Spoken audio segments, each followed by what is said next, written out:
Bueno, sobre la situación en Elija, el director Gil Brown dice que la policía ya revisó el área, no encontró nada por el momento, pero que se va a iniciar una investigación de oficio. Además, con esa investigación de la policía, lo que informan es que están funcionando normalmente.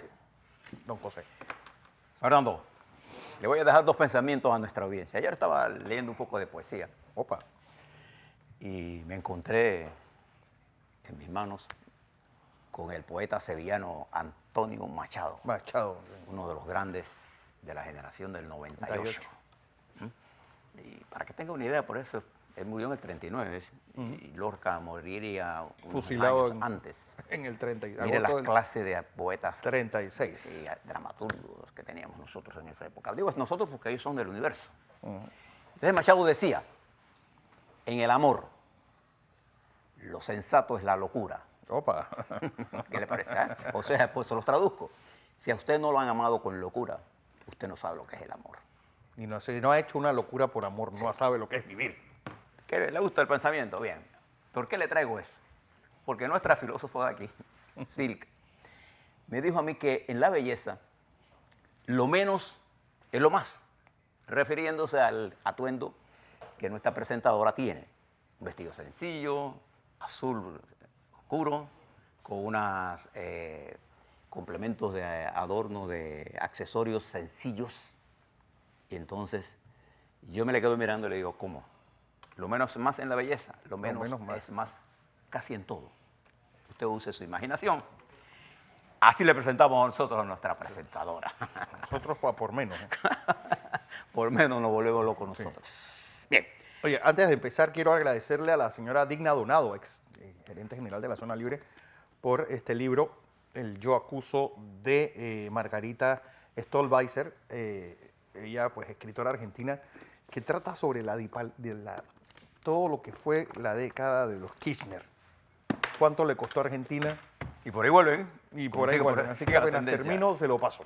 Bien, gracias. Oiga, le recomiendo esto. El Pan América trae inserto hoy. Maestro, ayúdeme aquí. Este es el suplemento en español del New York Times. Y le voy a dar, para que usted vea, aquí está. Está inserto en el Pan América de hoy. Le voy a leer unos parrafitos. Hay un movimiento en Alemania que se llama Fridays for Future, que incluso este viernes en Nueva York 1.100.000 estudiantes le dieron el día libre para protestar por el clima. Opa. Y este es un movimiento radical. Entonces, hay un artículo en Inteligencia de este suplemento escrito por Jochen Beckner, Avanzar del pesimismo a la acción. Entonces, él habla que estos muchachos en forma pesimista ven el futuro, pero les dice que los jóvenes tienen que ser duros en su análisis, firmes en sus principios. Y fíjense lo que dice él. Esto está dirigido a un análisis que hace de la Alemania actual. Dice así. Yo tengo las lentes equivocadas, por eso que no veo bien. El verdadero problema de Alemania que se interpone en el camino de un cambio real es más profundo. La falta de confianza en el poder del espíritu humano y la tecnología. Es aquí precisamente donde los jóvenes deben aplicar su siguiente esfuerzo y donde ellos mismos requieren esforzarse. El pesimismo aflige a más que solo a los jóvenes, por supuesto. En abril, investigadores del renombrado Instituto de Auersbach publicaron un reporte devastador que muestra que el porcentaje de alemanes que cree en el progreso ha llegado a su nivel más bajo en las 5 décadas. Les recomiendo que lean estas cosas. ¿Sabes por qué, Fernando? Porque una de las cosas que está pasando en nuestro país, que se está apoderando de nosotros, es el pesimismo. No tenemos sentido de optimismo, no tenemos confianza en nuestra capacidad. Entonces todos los días nos estamos autobombardeando para decirnos que somos malos. Y tenemos poco orgullo de Panamá. Bueno, yo le puedo decir a ustedes con la certeza histórica que nosotros nos debemos sentir orgullosos de nuestra patria. Hemos logrado muchas cosas a lo largo de nuestra historia. Y nuestra historia es reciente, pero reciente. Sí. Usted compara lo que está ocurriendo en el mundo y mire en el oasis en que nosotros vivimos en medio de las dificultades, pero la estamos agrandando, ¿no?, con métodos haciendo más de lo mismo. Exacto. Ahora se lo voy a repetir, haciendo más de lo mismo. ¿Cuántas veces usted ha visto comisiones de gobernantes reunidos con Colón, pidiendo lo mismo? Y al final pactan Por 4 puestitos. por 4 puestitos y se acabó. Ya. Y pidiendo 5.000 empleos. Así, como si fuera magia. Sin entender que hay que hacer una transformación primero. Ahora le hablo sobre esto, pero quiero hablarle también de que sale inserto en la Estrella de Panamá este extraordinario anexo. 170 años de comprometidos con la historia. Arrancando desde el año de fundación en 1849, hay fotos impresionantes. Sí, hoy la edición de la Estrella, tanto y la del internet, ni te cuento. Proyectos impresionantes desde 1900, 1800, fotos de ¿cómo se llama? El ferrocarril, el canal, el traspaso de María Moscoso recibiendo el canal, de Saladino. Bueno, hermoso el suplemento de la Estrella de Panamá que aparece hoy, inserto en su edición impresa. Bien, quiero hablarle de varios temas. Primero, reiterarle el asunto de las empresas de distribución. Y voy a leerles aquí lo que recibí ayer del ingeniero Pena. Bueno, él no me lo mandó ayer, él lo mandó hace varios días. Este es un artículo que él publica, creo que en la Estrella de Panamá, sí, en la Estrella de Panamá, en la que él habla sobre el problema este que yo le estoy señalando. Fíjese lo que dice el ingeniero Pena, un ingeniero eléctrico que tiene con mucha experiencia. Trabajó en el TEC de Monterrey. Además, trabajó duro en todo lo que es transmisión y conoce este sistema de transmisión y distribución eléctrica de Panamá. Esto es una carta que él le dirige al presidente de la República. Pública, pues. En este momento, dice el ingeniero Pena, le sugiero que indague el estado actual en que se encuentran las instalaciones de los compensadores estáticos que es necesario que se instalen en la línea 3 de 230 kV que construyó Odebrecht para poder garantizar una regulación de voltaje de manera eficiente y además para poder transportar por la línea de la potencia total por la cual fue diseñada. Exigir que se le entregue un programa detallado con tiempos definidos y servidumbres específicas para el mantenimiento de las líneas 230 kV instaladas en el Sistema Integrado Nacional. Pedir a la SED, le dice al presidente, que le solicite a las distribuidoras que tienen líneas de 115 kV bajo su control el programa de mantenimiento de los mismos, así como parte del seguimiento perspectivo para evitar el máximo que fallen y perjudican a todos los que dependen de las mismas, y llámese industrias, comercios y residencias. Aquí viene uno de los puntos que quiero tocar. Hacer una revisión integral y actualizar el mantenimiento de los esquemas de protecciones, así como sus estudios de coordinación para asegurar el funcionamiento eficiente y selectivo de los equipos al momento de ocurrir una falla y proteger transformadores, líneas de transmisión, barras y muchos otros equipos, los cuales deben venir acompañados con entrenamiento para los ingenieros en esta temática específica, ya que de no hacerlo no podemos ver abocados a un apagón nacional. Wow. Esto lo escribe un ingeniero y de eso recibió muchas. Esto es el ingeniero Pena, esto es lo que le acabo de leer. Carlos Pena Franco. Carlos Pena Franco, un ingeniero que conoce de estos temas. Yo le decía, porque ayer, mientras yo estaba conversando en esto, se estaba celebrando en Santiago un consejo municipal en la que el consejo citó a la empresa Naturgy por los continuos apagones. Y entonces se presenta la empresa allá. Y para que ustedes sepan, si usted tiene una queja en Santiago y usted quiere ir a reclamar, porque usted no reclama un concepto, usted tiene que viajar a Chitré. Ahora dice que ellos van a poner gente para atender esto. Es que el sistema, yo no sé cómo la SED permitió, no la SED está, la SED permitió que las empresas de distribución, por ahorrarse, dejaran a los usuarios del sistema sin atención pública. Porque usted no puede presentar reclamo. ¿Quién se va a mover de Santiago a Chitré? Entonces, se reúnen y él vuelve a hablar, el representante de la Naturgy, de las grandes inversiones. Yo pregunto, ¿cuáles son las grandes inversiones? A ver, vamos a ser serios, hombre. Yo creo, el ingeniero Pena está señalando aquí un problema. Cuando se construye la línea 3, la tecnología moderna no encaja con las líneas viejas. Y tenemos que hacer sistemas compatibles. Y todo ese proceso de compatibilidad exige personal adecuado, exige inversiones. No es un problema de dar mantenimiento solamente, es revisar técnicamente lo que se está haciendo. Y le sugería al ingeniero Pena y a varios otros ingenieros que la espía debiera hacer un encuentro sobre este tema de distribución y de transmisión, si lo quieren añadir a esto. Porque nosotros tenemos que meterle el cerebro a esto. Y nosotros tenemos excelentes profesionales en el campo eléctrico y excelentes profesionales en la economía eléctrica para entender estos problemas. Nosotros queremos que TESA sea una empresa eléctrica privada, estatal, perdón, pero tenemos que hacerla eficiente, tenemos que hacerla rentable. Y para ser eficiente nosotros necesitamos actuar en el conjunto.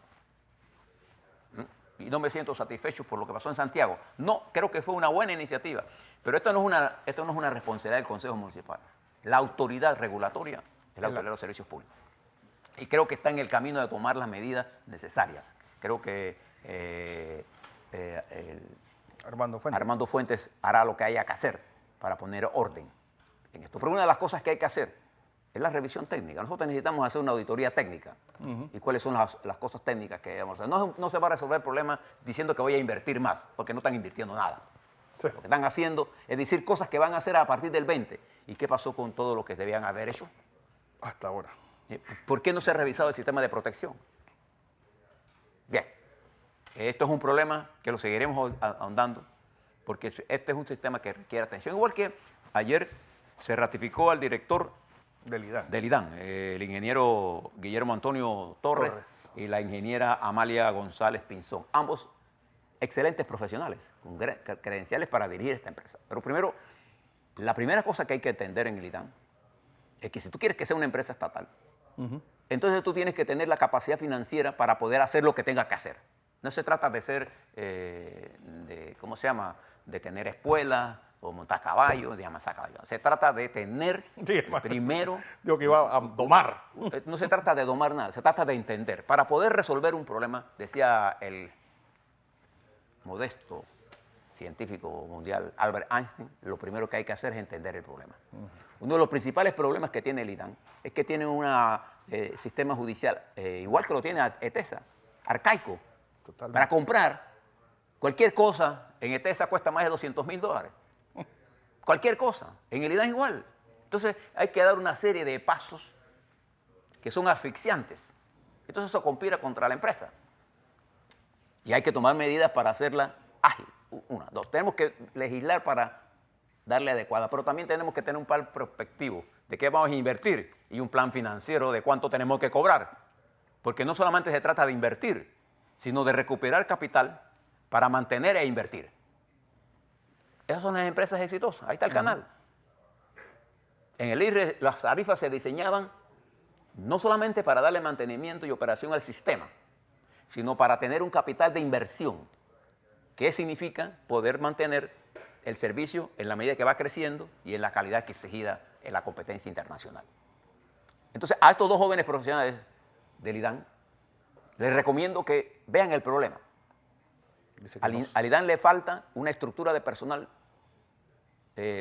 fuerte, pero le falta políticas claras de personal, financiera, de tarifa, porque siempre decimos, bueno, no podemos cobrar tarifa hasta que no mejoremos el servicio. Entonces no vamos a hacer ni una ni la otra. Porque ¿dónde va a salir? Nosotros hemos invertido, el Estado panameño, más de 3.000 millones. Entre alcantarillado, seguimos produciendo y no vendemos. Y compramos caro para vender barato. Eso es el sinónimo de perder. Entonces necesita un equipo financiero de alta calidad técnica, de gerencia técnica. Necesita un equipo claro en planificación, regional. Manejo de cuenca. Tenemos que descentralizar acciones en Chorrera, Arraiján, San Miguelito, Colón, y estudiar lo que estamos haciendo. Creo que estamos en manos de dos buenos profesionales. Aquí les brindamos nuestra colaboración desde este medio para que le expliquen al país lo que van a realizar. Fíjense el caso de Ricardo Martinelli. Estuve mirando parte de la documentación y la argumentación que se hace por parte de los querellantes y de la Fiscalía. Decían los abogados de Martinelli que en realidad hay tres opciones que tendrían los querellantes y la Fiscalía. Uno, presentar una anulación del proceso por vías con argumentación ordinaria. Dos, una anulación del proceso con rumbo a la casación. o una casación directa. Bueno, apostaron a todos, pero la argumentación central que están presentando, si usted la compara con la calidad y profundidad del documento que sustenta la decisión del tribunal de juicio, es abismal. O sea, se han ido por la rama en forma y contenido. Coincido con los abogados de Ricardo Martínez. En forma y contenido, las presentaciones son como... Vamos, si estuviéramos aquí en la Universidad de Harvard y aquí estuviéramos en... No sé, sin escuela. Pues nada. En escuela de rancho. Hay una argumentación de forma y contenido equivocada, porque hay procedimientos técnicos muy específicos para pedir una anulación y pedir una casación. Pero ante un documento de la calidad procesal, que significa lo que emitieron los jueces de garantía, de juicio, me parece que el trabajo que hicieron lo sorprendió. Eso es lo que yo llamo, hay que ser riguroso técnicamente. No es el problema de pararse a estar discutiendo política. Usted debe separar los argumentos políticos de los argumentos jurídicos. Y esto tiene que ver mucho con un tema que está de moda en Panamá. Atacar a los jueces y promover a los que desde la banca hacen las cosas mal. ¿No? Entonces, toda esta cuestión que presentaron presionando a los jueces para que no tomen decisiones en el marco de la ley de la Constitución. Y fíjese que yo estoy en contra de las presiones a todos niveles. Yo creo que hay que salvar la institucionalidad y no está destruyendo todo aquel que le habla que hay que crear la nueva nación, téngale miedo. Hay que hacer reformas importantes, sí. Hay que buscar consenso, no hay otra forma.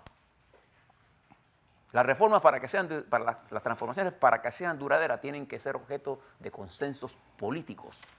El mundo nos está enseñando con lecciones todos los días abrumadoras que los dirigentes que creen que pueden imponer su voluntad 2 o 3 años, lo único que hacen es destruir la poca institucionalidad de ellos. Le hablo, por ejemplo, de la institucionalidad en África, en Europa, el propio Estados Unidos.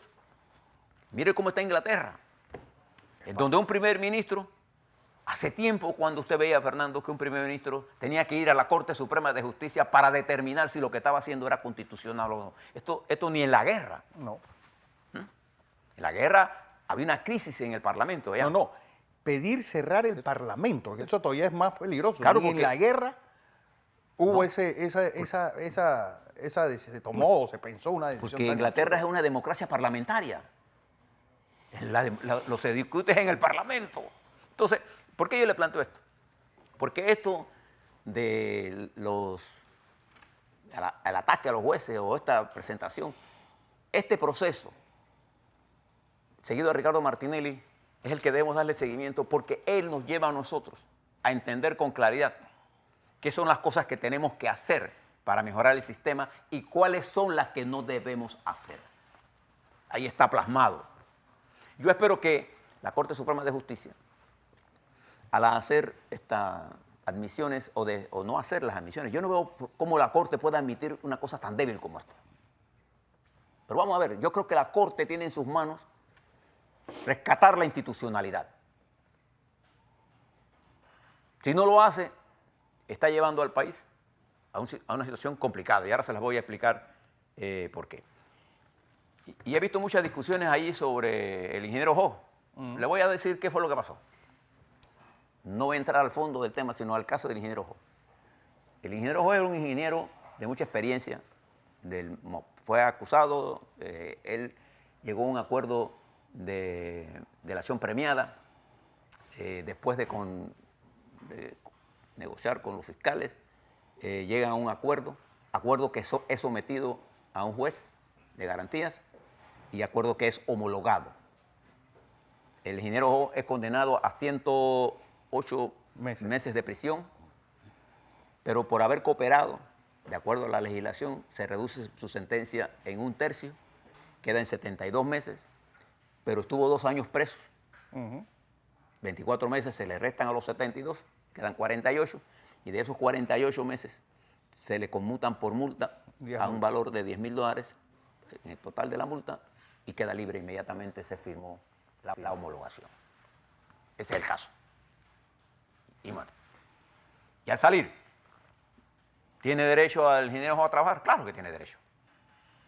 Nosotros no podemos, que nosotros para los sistemas nuestros, nosotros creemos que cuando tú pasas por un proceso judicial, Ya, hay que matarte. ya tú estás muerto, porque hay quienes hablan, ¿se acuerda? De la muerte jurídica. Los que hablan de esas cosas no entienden de la democracia, no entienden de los derechos humanos. Y el ingeniero Jos tiene el derecho a reincorporarse a la sociedad.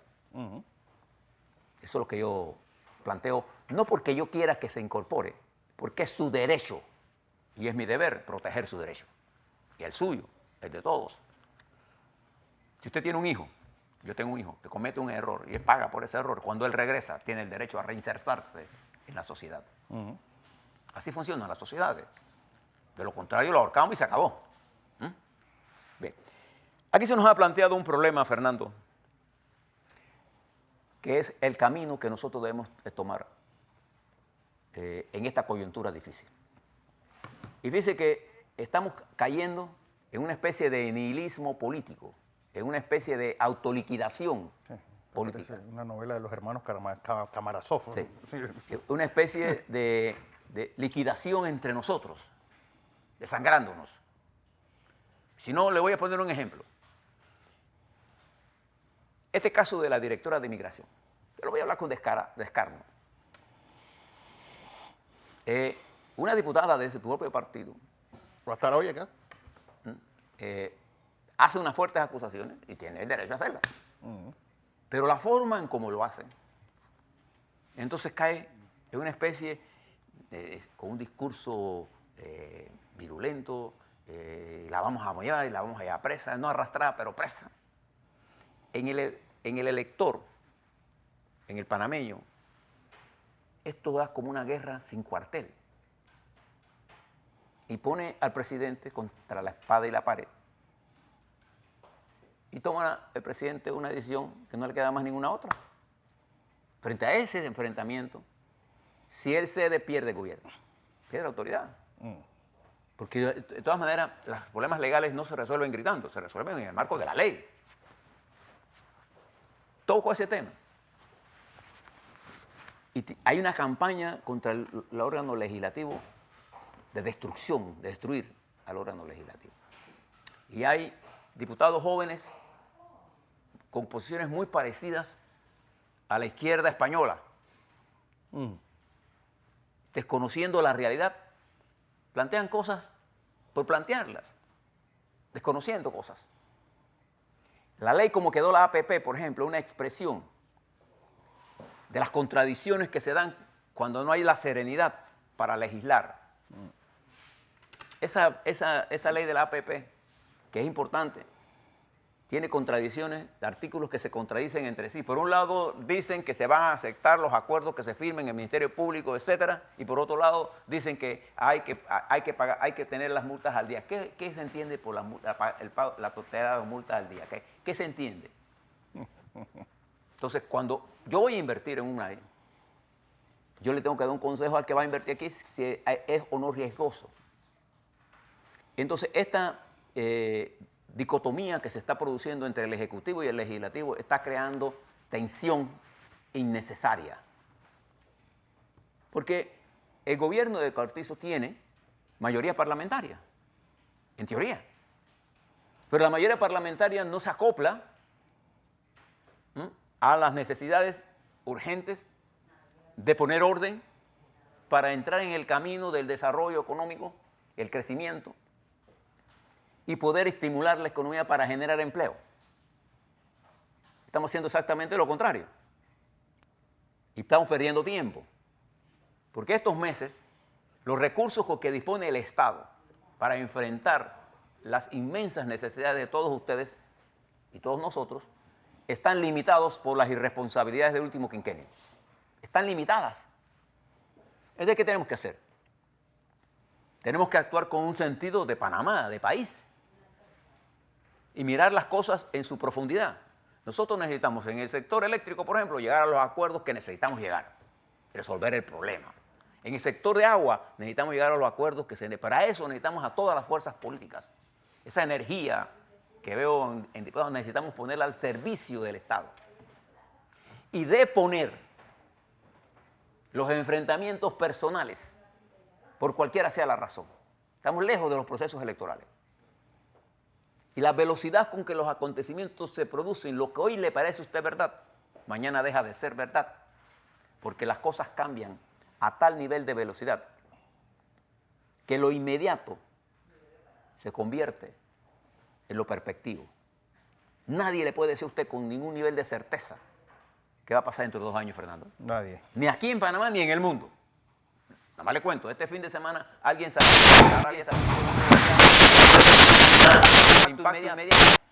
alguien tenía una idea de lo que iba a hacer Maduro. Nada más de cosas como esa. Mañana podrá venir otra añamería por ahí. Mañana podrá otra invasión a Irán para darle cualquier cosa. O el señor de allá de Corea del Norte le da por disparar un cohete pues, y le pega a alguien.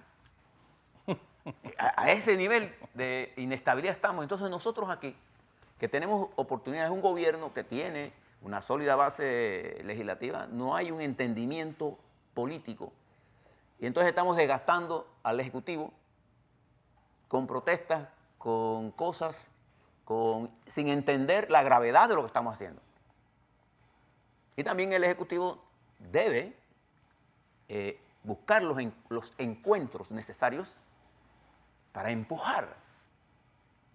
Los cambios en una nación no la producen ni 3, ni 4, ni 5 hombres. Los cambios en una nación la produce cuando yo puedo concertar una mayoría que impulse el cambio, más allá de mi partido, más allá de quienes se oponen a los cambios, pero siempre en el debate positivo. La primera revolución que tenemos que hacer en este país es la revolución del respeto. El sector privado panameño debe jugar un papel importante en esta coyuntura, pero está alineado exactamente como están alineados los partidos políticos. Sí. Y los medios de comunicación deben jugar un papel importante de informar, pero está alineado en función de quién es el adversario del dueño del medio, para pegarle. Entonces no estamos entendiendo que estamos aislando a la gente sensata de participar en este proceso. ¿Qué nos interesa a nosotros? Bueno, a nosotros nos interesa que los muchachos y muchachas nuestras participen en la construcción del país. A nosotros nos interesa que se incorporen los muchachos campesinos, las mujeres campesinas. Yo me opongo a toda esta discusión. Sí, los grandes excluidos de todo lo que ha sido entre los universitarios y los no universitarios. Cuando yo era universitario joven, no hace mucho de eso, mi mayor placer era compartir mi conocimiento con los desposeídos. Y yo me siento parte de ellos porque había una amalgama social que hoy no existe. Claro, entonces yo no siento ningún placer en hacer diferencias entre mi conocimiento técnico y el desconocimiento técnico de alguien que a mí la pobreza se negó a nosotros, nos negamos a nosotros las posibilidades. Y dentro de esa falta de posibilidades, yo fui uno de los suertudos de ese proceso. Pero miles de panameños y panameñas no han tenido esa oportunidad. Entonces estamos discutiendo pendejadas. Cuando tenemos que hacer transformaciones en la Constitución, tenemos que hacer transformaciones en la educación, tenemos que hacer transformaciones en el sector eléctrico, en el sector de salud, en el sector de la Caja del Seguro Social. Necesitamos generar confianza en nosotros mismos. Sí, el país está en una especie Estamos detenidos en los discursos falsos y atrapados en los fake news, destruyendo personalidades que son nuestros enemigos, en teoría. José, antes de seguir, don José. Usted en estos casos, hágale caso, préstele atención, van a ser, yo creo que ninguna redundancia es buena, préstele atención a las autoridades. Sí. Y le hago un exhorto a los muchachos, a todos, que con esto no se juega. Sí, Porque esto genera pánico. Usted no sabe, por ejemplo, si una mamá dejó a su hijo y está en otro lado, decía, si fuera mi hijo yo salgo corriendo para allá y en eso le pasa algo. Sí. Usted sabe las cosas que pasan. La angustia que genera en un padre, una madre, saber que su hijo está expuesto aunque no sea cierto. Él no sabe que es cierto. Entonces no juguemos con eso. Así es.